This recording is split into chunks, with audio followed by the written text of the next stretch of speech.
أعوذ بالله من الشيطان الرجيم بسم الله الرحمن الرحيم اللهم صل على محمد وعلى آل أزواجه وذرياته كما صليت على آل إبراهيم وبارك على محمد وعلى آل أزواجه وذريته كما باركت على آل إبراهيم إنك حميد مجيد.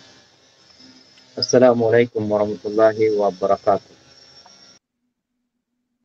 Understanding questions and answers.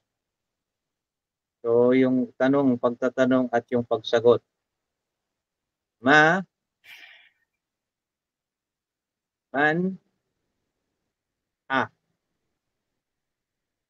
itong mga tatlong word na yan ay tinatawag na harmful step-hum.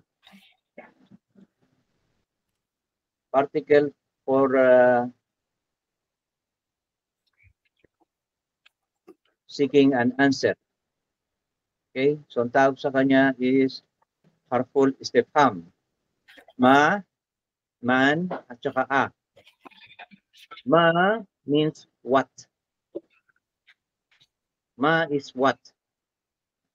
Man is who? A, turn the sentence into a question. So, yung sabihin, kapag ka merong sentence at nilagyan mo ng a sa unahan yung sentence na yun ay magiging question. Okay? Maza and aina. Maza is katulad din ng ma. Maza at saka ma is parehong what. Aina is where. Aina is where. At yung a is turn the sentence into a question. Starting by the word is. Okay? Ang tawag dyan sa ma, yung mada, aina, a, at saka man ay harmful step-hum. Harmful step-hum. Okay. Bibihin uli natin yung harf jar. Ba, ta, kaf, lam, waw, munzu, muz, khala, rubba, asha, min, ada, fi, an, ala, hatta, ila. Okay? So, yan ay 17. Kalimutan muna natin yung 13. Kasi itong 4 na ito ang pinaka-most common sa daily routine ng mga tao. Mostly ito ang nababanggit. At ito ang tututukan muna natin. Okay? Ila means to. Si, in. Ala is on. From is min. Okay? So, kailangan tandaan natin yan. Ila, fi, ala, min. Ila is to, fi is in, ala is on, min is from. So, pag sinabi mong ila, papunta. Pag sinabi mong fi, nasa loob. Sinabi mong ala, nasa ibabaw. Sinabi mong min, from, kung saan nanggaling. Okay? If harf jar comes, the next word ism is majrur. Ano ibig sabihin nun? Yang harf na yan, harf jar, ay tinatawag na harful jar. Harf jar is a harful jar. Harf na nagpo-pull down ng damma o dammatin at ginagawa niyang kasra o kasratain. At nag-iiba na ang kahulugan niya. Okay? Kapag ka mayroong half jar, nakita niyo yung apat na yan, o kung yung 17, yung susunod na noun ay automatic magiging majrur. Ibig sabihin, yung noun ay magkakaroon ng kasra o kasratain. From damma o dammatain, magiging kasra o kasratain kapag nauna sa kanya itong mga letrang ito, itong mga words na ito. Okay? Thus, the harf istifham affects on any noun that comes after it. Yung bang harf istifham, yung kanina, yung ma, man, mada, at saka yung ito ba ay nakaka-apekto sa noun na kasunod niya? Napapalitan ba niya ang anyo nito pagka nagkaroon siya ng question na mga ganon, yung mga harmful istifham? Yung question, yung ma, yung man, yung ay walang effect sa sentence or word. Hindi niya babaguhin kung ano man ang pagkakasulat nun. Iti-turn lang niya yung sentence na affirmative sentence sa negative sentence. Magiging question siya. Okay? So mananatili sa original form yung mga words na nandoon sa sentence. Kahit na ilagay mo sa unahan yung mga harmful istifham. Okay. Where is the key? So yung aina is harmful istifham. Aina means where. So wala siyang binago doon sa word na al-miftahu. Kapag tinanggal mo yung alif lam, magiging miftahun siya. Kapag meron siyang alif lam, single damma lang ang kanyang dulo. Kaya kung halimbawa, inilagay mo sa unahan niya, aina al-miftahu, no? So wala siyang binago doon sa al-miftahu. Definite yung tinatanong niya. Kung yun namang miftahu magiging indefinite, nakira, magkakaroon double damma, aina miftahun. Hindi rin siya mababago. Okay, so hindi siya makaka-epekto doon sa word. What is on the book? Maza. So mayroon ka ng harmful istifham, yung maza is what. Tapos ala is harf jar. Okay? So kaya yung al-kitabo naging al-kitabi kasi mayroong harf jar. Ang harf jar is yung ala. So kailan magkaroon ng kasra yung al-kitabo? Magiging al-kitabi. Kaya ang tanong niya, maza alal kitabi? What is on the book? Tandaan yung maigi. Intindi yung maigi yung sentence kaka yung Arabic meaning niya. Okay. Ngayon, sabi niya, is a key on the book? Okay, tingnan nyo maigi. Doon sa taas, sabi niya, where is the key? Merong the. Kaya, yung miftahon ay naging al-miftaho kasi definite.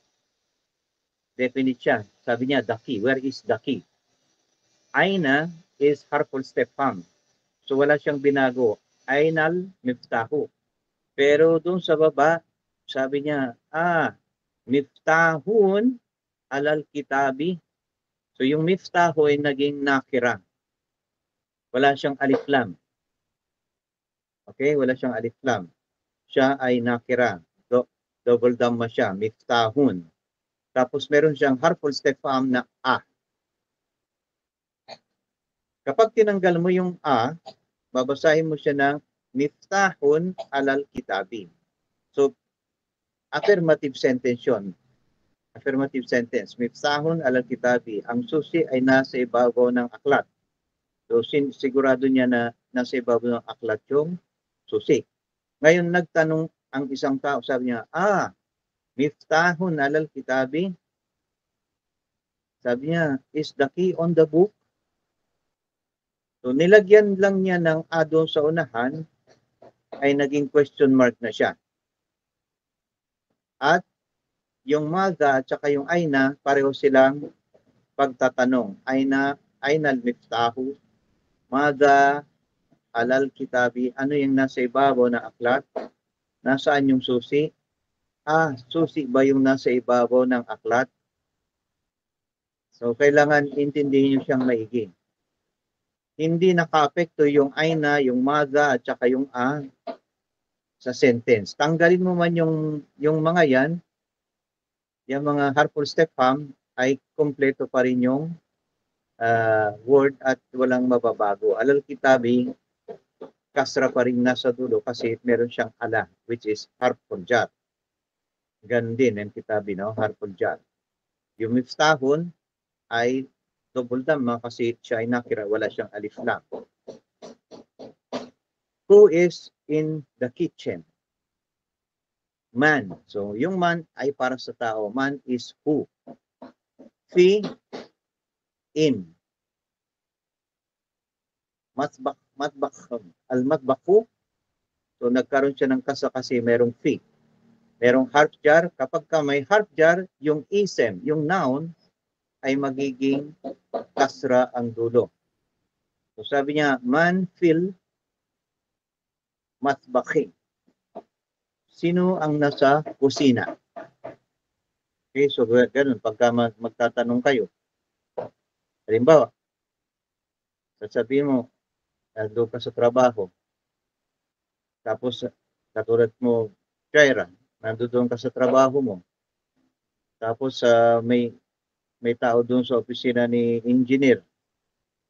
Tapos, mayroon kang nakita. Gusto mong malaman kung sino yung tao doon sa opisina ni engineer.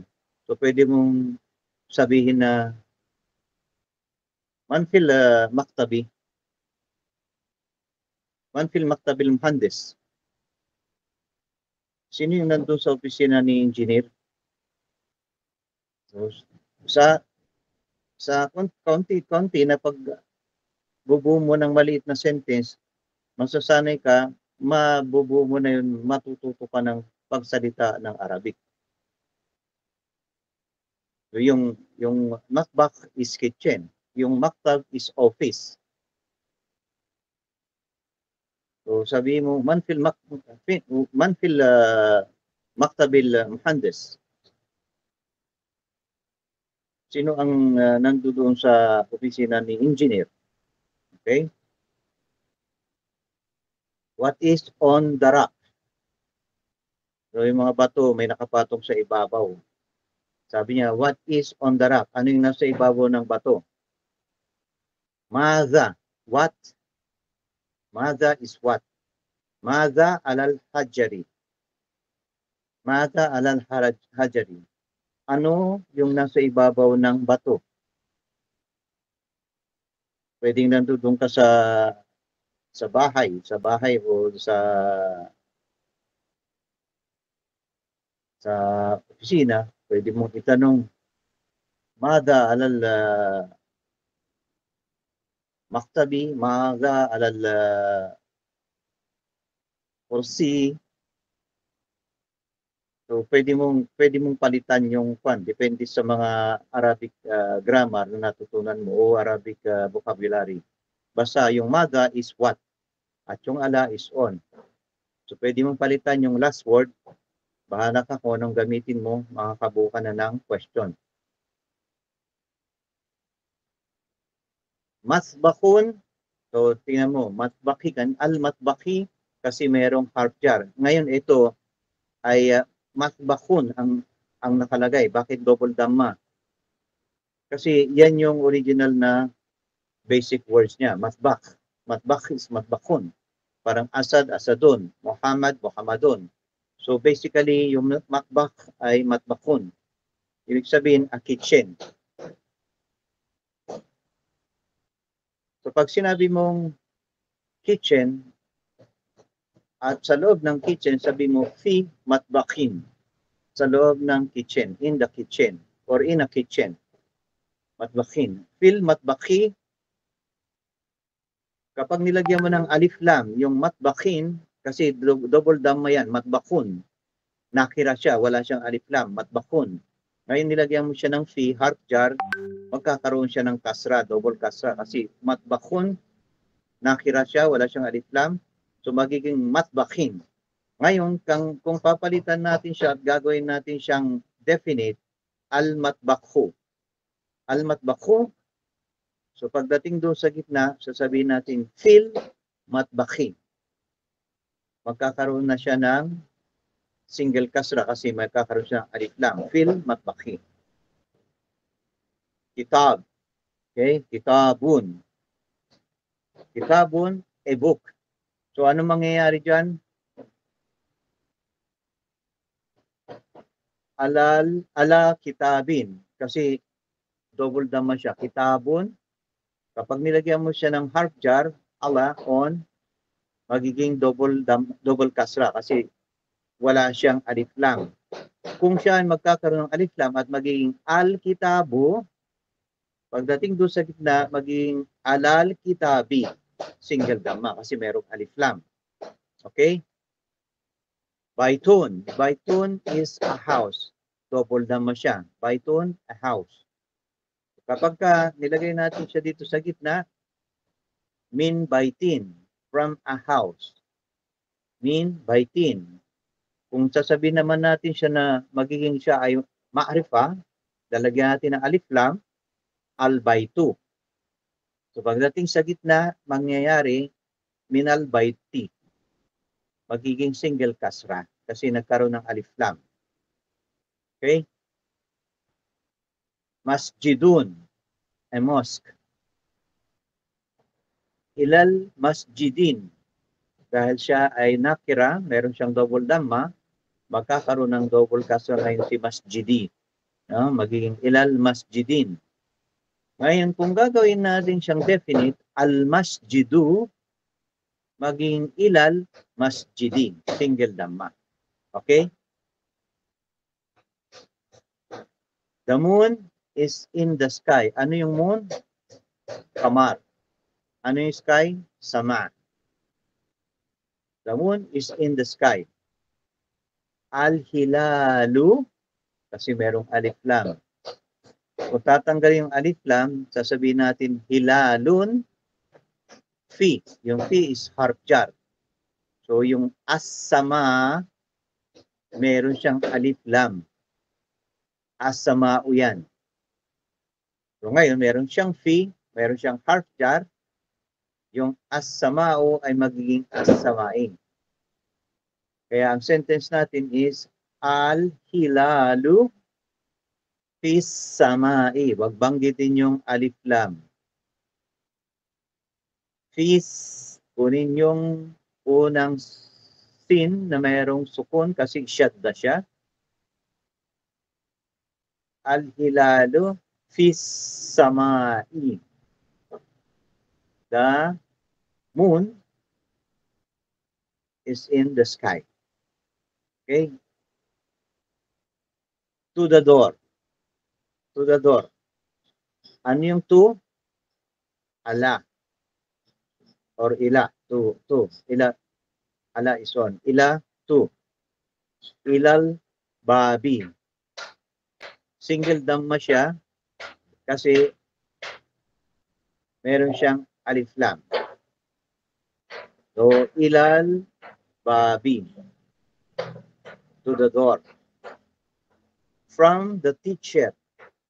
From is min. Okay, from is min. Min, tapos al-mudarrisi. Al-mudarrisi. Minal mudarrisi. Parang mali yung picture ko. Dapat yan lalaki, hindi babae. Dapat lalaki yung picture. Okay, minal mudarrisi. Single dhamma siya, al-mudarriso, naging al-mudarrisin. The key is on the book. Ang susi ay nasa ibabaw ng aklat. The key is al-miftahu. Al-miftahu, ala is on. Al-kitabi, on the book, the book. So yung al-kitabu, may single dhamma, magiging single kasra. Kasi merong alif lam. Al-miftahu al-kitabi. The key is on the book. Okay, yung harmful step aina. So, na-take up natin dito is yung fi, yung ila, yung min, at saka yung ala. Okay? Ang susunod is harmful step aina. Aina is where. Aina Muhammadun. Where is Muhammad? Sabi niya, Muhammadun fil ghurfati. Muhammad is in the room. Ghurfa is room. Al-ghurfati is the room. Muhammadun fil ghurfati. Wa aina Yasirun. And where is Yasir? Nasaan si Yasir? So, pwede kayo, pagka nagtatanungan kayo, pwede kayo mag-practice. Halimbawa, kausap may Rihanna si Shaira. So, sabihin niya, Shaira, Aina Rania? So, pwede ka magtanong. Aina Rania? Wa Aina Laila? Nasaan si Rania? Nasaan si Laila? So, pwede na kayo mag-practice. Makakabuo na kayo ng dialogue.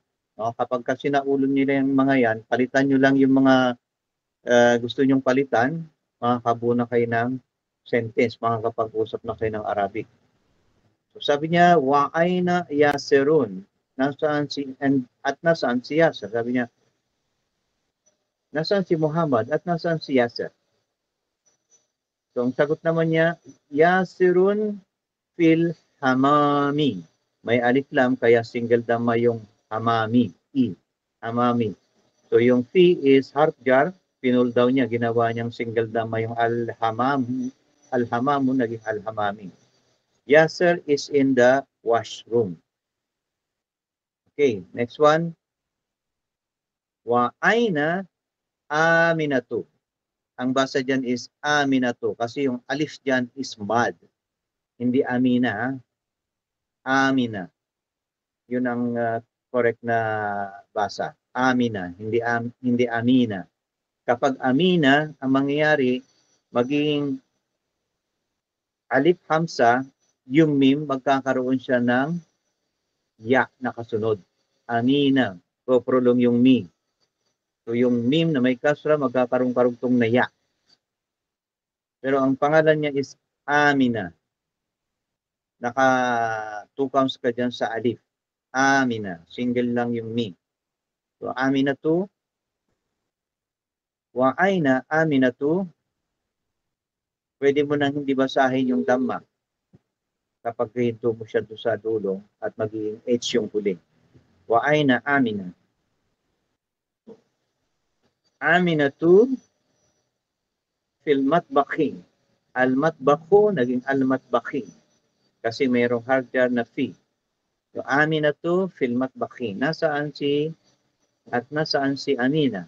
So, bali ang pagtatanong niya, Aina Muhammadun, wa aina Yasirun, wa aina Aminatu. Nasaan si Muhammad? Sabi niya doon sa washroom. At nasaan naman si Amina? Sabi niya, Amina is in the kitchen, nasa kusina. Aina al-kitabu, where is the book? So, al-kitabu, dapat single dhamma siya kasi meron siyang alif lam. So, aina al-kitabu, sabi niya, al-kitabu alal-maktabi. The book is on the desk. Okay? Al-kitabu alal-maktabi. Yung al-maktabu ay maging al-maktabi. Kasi single dhamma lang siya, kaya single kasra ang magiging kalalabasan niya. Kailangan ma-review niyo yan at makabuo kayo ng pag-uusap para unti-unti nakakapagsalita na kayo ng Arabic. Harmful step ham, madha at saka man. Yung madha is what? yung a is turning it into question at yung man is who. Mada alas sariri. Mada alas sariri. Huwag mong banggitin yung alif lam doon sa al-sariri. Kasi syaddad siya. Syaddad. Mada alas sariri. Alas sariri. What is on the bed? Mada is what? On is ala. The bed is as-sariri. As-sariru. So, tinatanong niya, ano yung nasa ibabaw ng bed? Sabi naman niya, as-sa'atu. As-sa'atu ala sariri. As-sa'atu. Marbuta siya. Kasi yung clock or yung watch is feminine. Huwag mong banggitin yung lam. Pero babanggitin mo yung alif kasi nasa umpisan siya ng sentence. Nasa unan siya. Unang siyang mababasa. Kaya magkakaroon siya ng sound. Being hamzatul wasl, nagkaroon siya ng borrowed sound sa hamza. Kaya ang basa sa kanya is as, hindi al-sa'atu. As-sa'atu ala sariri. Huwag banggitin yung alif lam ng as-sariri, al-sariri, as-saririya. Bali, ang binanggit mo dyan ay yung alif, dagger, yung alif na nakapatong sa ibabaw ng kwan. Alif maksura. Yun ang binanggit mo, tapos diniretso mo siya dun sa sin, kinuha mo yung sin sakin sa unang sin ng double sin na syaddad. As-sa'atu alas sariri. The watch is on the bed. So, practicein nyo yung mga yan. Bahala ka kung anong gusto mo ipalit doon sa sa'a o yung bed. Gamitin mo yung ala. Sa vocabulary, kapag marami kang alam, madali ka makabuo ng sentence. So ngayon naman is yung question na turning into question, yung a. Kapag inilagay mo yung a sa unahan ng affirmative sentence, ay magiging negative sentence siya. Magiging question mark ang dulo niya. So bali, ang sentence dito is, Muhammadun fil hamami. Si Muhammad ay nasa washroom. Ngayon, magtatanong ang kausap mo, sabi niya, binanggit niya yung magiging question mark ngayon yung sinabi mong affirmative question. Sabi niya, Muhammadun fil hamami. So nagkaroon ng question, Muhammadun fil hamami. Si Muhammad nasa washroom ba? So yung question mark na yun ay magsisimula sa word na is. Is Muhammad in the washroom? Nasa washroom ba si Muhammad? Muhammadun fil hamami. Dahil nilagay mo yung sa unahan ng affirmative sentence, nag-turn sa question yung affirmative sentence. So sabi niya, la, wala daw siya dun sa washroom. La, bal, fil ghurfati. Yung fi is harf jar, kaya yung al-ghurfatu ay magiging al-ghurfati. Magkakaroon ng single kasra. Sabi niya, bal, but, in the room. So, wala siya doon sa washroom, nandoon daw siya sa kwarto. So kung titignan mo yung flow ng conversation dyan, parang nag-uusap na kayo. Kaya pwede nyo siyang practicein, basahin nyo sa palagi, paano silang nag-uusap, ano yung sinasagot, ano yung tinatanong. Little by little, matututunan nyo yung pagbuo ng sentences. Okay, yung man is who. Sabi niya, man, who, fi, in, and matbak is kitchen, al-matbaku. Ngayon, meron siyang harf dyan na fi, yung al-matbaku ay maging al-matbaking. Sabi niya, man, who is in the kitchen? Man, fil matbaking. Sabi naman niya, Aminatu fil matbaking. Si Amin na raw yung nasa kitchen. Aminatu fil matbaking.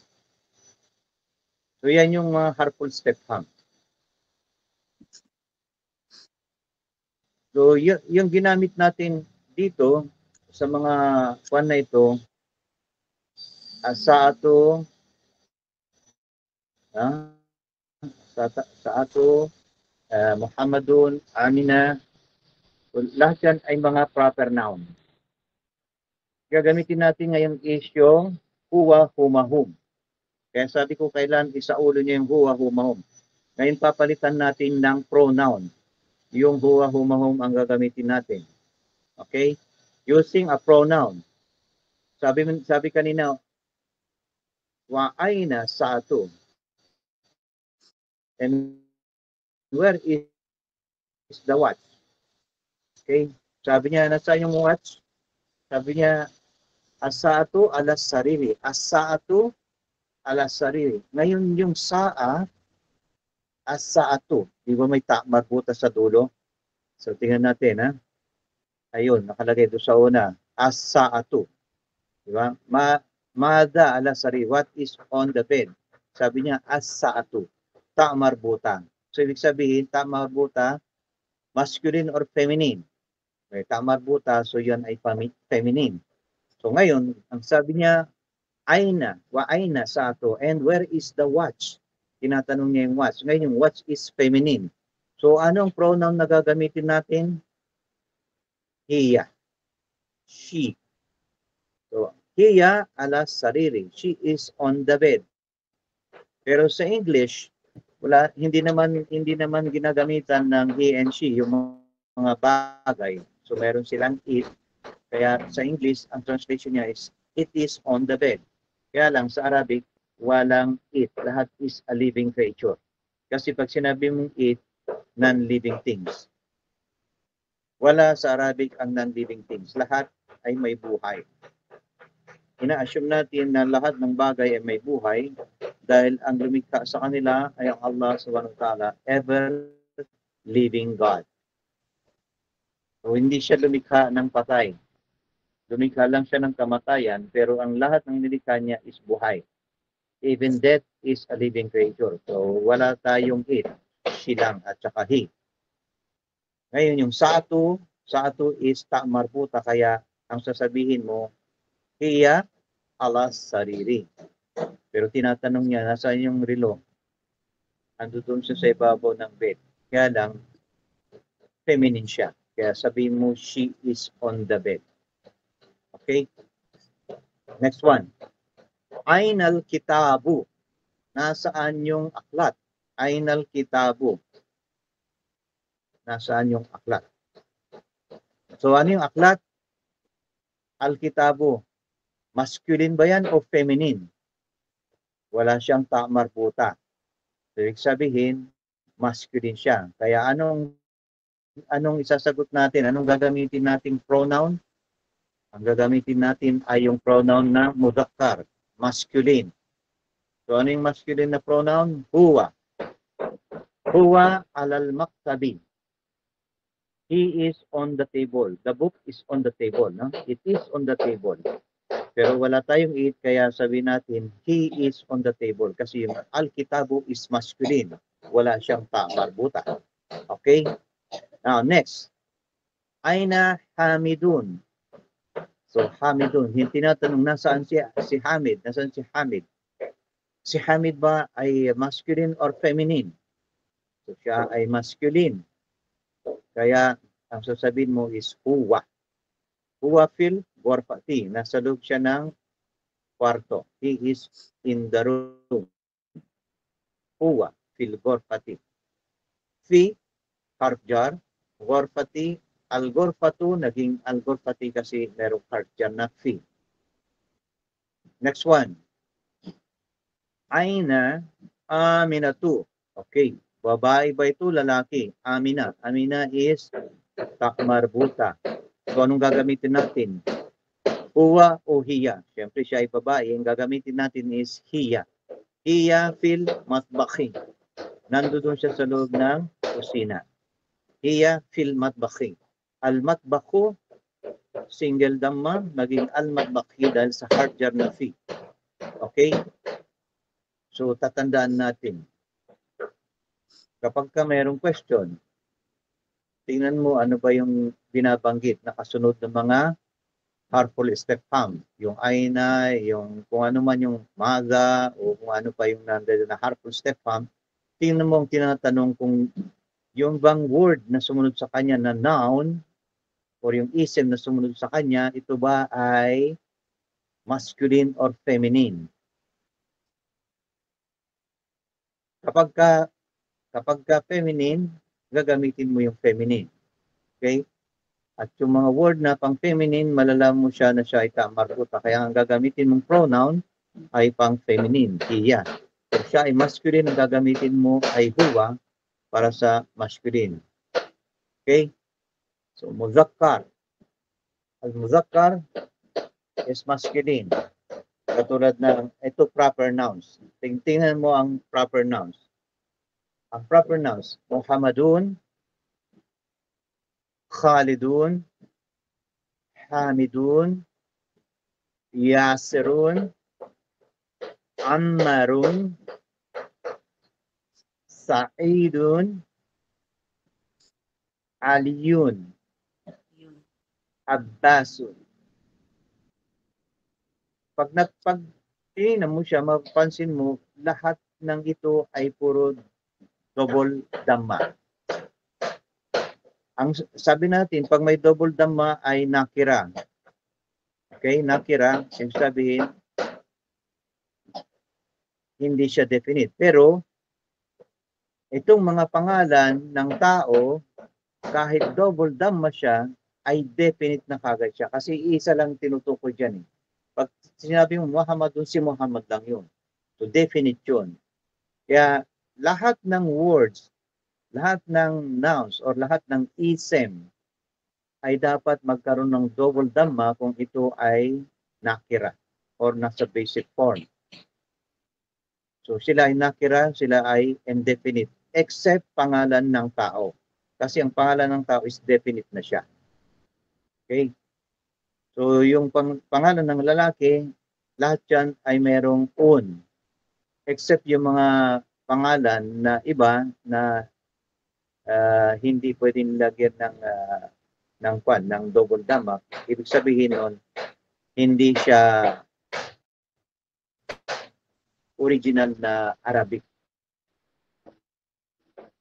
Okay, so pagka hindi original na Arabic, ang word or name, pagtataglay lang siya ng single dhamma. So pagka ito ay original na Arabic, double dhamma ang mga pangalan ng masculine na lalaki. Tingnan natin ang muannas. Muannas is feminine. Aminatu, Zainabu, Fatimatu, Maryamu, Aishatu, Khadijatu, Safiyatu, Ruqiyatu. So kung titignan nyo siya, lahat ng masculine na pangalan ng lalaki ay double dhamma. Pero lahat ng pangalan ng babae ay single dhamma. No? Kasi hindi nila kaya magbuhat ng maraming dhamma, kaya isang dhamma lang. At saka pag babae, masyado ng maraming borloloy, marami na siyang dekorasyon. Kaya hindi mo na kailangan pang dagdagan, baka hindi na makalakad. So yung mga babae, ang mga babae ay single dhamma lang. Huwag nyo nang pangaraping mag-double dhamma kasi baka madapa kayo, mabigat masyado. Ang mga masculine, yung mga lalaki, malalakas yan, kaya double dhamma. Okay? So tandaan yan. Muannas, pagka ito ay proper noun na babaeng pangalan, tamarbuta, single dhamma siya. Okay? Harful jar, min. So ilan na yung na-take up natin? Yung ma, yung man, yung maga, aina, okay? At saka yung a. Ngayon, harful jar, min. Sabi ng teacher, al-mudarrisu. Sabi ng teacher, min aina anta? So yung huwa, humahum, hiya, humahunna, anta, antum, ma, antum. So dito yung anta, ano, babae o lalaki? Anta is lalaki. At siya ay second person. Al-mukhatib. Kausap siya. Sabi niya, min aina inta, taga saan ka? Min aina anta. From where are you? So tinatanong niya si Muhammad. Sumagot naman si Muhammad. Sabi niya, ana minal Yapani. Minal Yabani. I am from Japan. Sabi ni Muhammad, ana minal Yabani. Okay, walang sa Arabic kaya biyan. Yabani. At sabi ng teacher, wa min aina Hamidun. And from where is Hamid?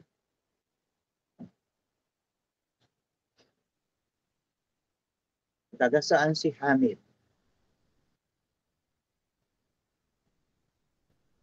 Ang sagot ni Muhammad, huwa.